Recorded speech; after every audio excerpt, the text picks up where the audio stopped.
ഛത്തീസ്ഗഡിൽ വീണ്ടും മാവോയിസ്റ്റ് വേട്ട തുടർന്ന സുരക്ഷാ സേന. ദണ്ഡേവാഡ ജില്ലയിലുണ്ടായ ഏറ്റുമുട്ടലിൽ 3 മാവോയിസ്റ്റ് ഭീകരരെ വരുത്തിയതായി സുരക്ഷാ സേന അറിയിച്ചു. കഴിഞ്ഞ ദിവസം ബിജാപൂർ, കാങ്കർ ജില്ലകളിലായി നടന്ന 2 വ്യത്യസ്ത ഏറ്റുമുട്ടലിൽ സുരക്ഷാ സേന 30 ഭീകരരെ ഇപ്രകാരം വധിച്ചിരുന്നു. ഗൗതം അനന്തനാരായണൻ വിവരങ്ങളുമായി ചേരുന്നു. ഗൗതം, ചുവപ്പ് ഭീകരത പാടെ തുടച്ചു നീക്കാനുള്ള ശ്രമങ്ങൾ ദ്രുതഗതിയിൽ പുരോഗമിക്കുന്നു.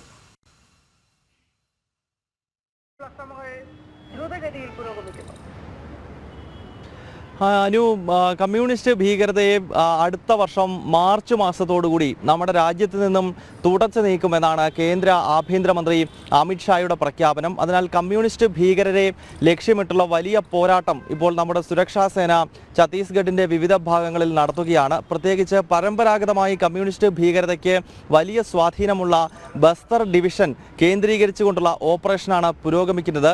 മാർച്ച് 20-ന്, അതായത് 5 ദിവസങ്ങൾക്ക് മുൻപാണ് ബസ്തറിലും അതോടൊപ്പം തന്നെ കുനാൽ എന്നീ 2 ഡിവിഷനുകളിൽ ആയിട്ട് 2 ഓപ്പറേഷനുകൾ നടക്കുകയും അതിൽ 30 കമ്മ്യൂണിസ്റ്റ് ഭീകരരെ വധിക്കുകയും ചെയ്തിരുന്നു. അതിന് പിന്നാലെയാണ് ഇന്ന് പുലർച്ചെ രാവിലെ 8 മണി മുതൽ മറ്റൊരു ഓപ്പറേഷൻ ബസ്തർ ഡിവിഷനിൽ നടക്കുന്നത്.